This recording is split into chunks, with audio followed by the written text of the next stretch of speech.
What communication challenges face Civil War submarines? Imagine trying to stay in touch while underwater in the middle of a battle.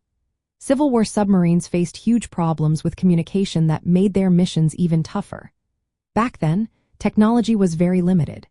There were no radios or telegraphs that could work underwater, so submarines couldn't send or receive messages once submerged.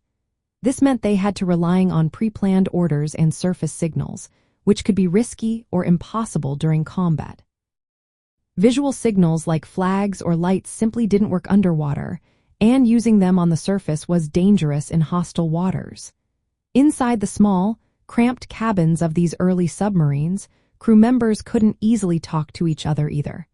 There were no internal communication systems, so coordinating inside the vessel was a challenge. Navigation was another problem.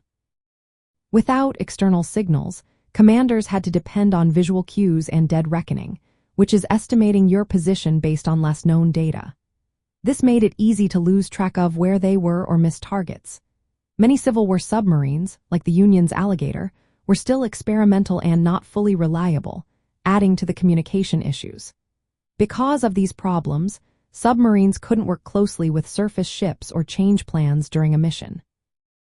They had to operate alone, relying on stealth and surprise rather than coordinated attacks. The main issues were the complete lack of underwater communication tools, no way to send messages during missions, and limited options for signaling or internal talk. These challenges made their operations more difficult and less flexible. They had to depend heavily on pre-mission planning and luck. Overall, these communication hurdles showed how early submarine technology was still in its infancy during the Civil War.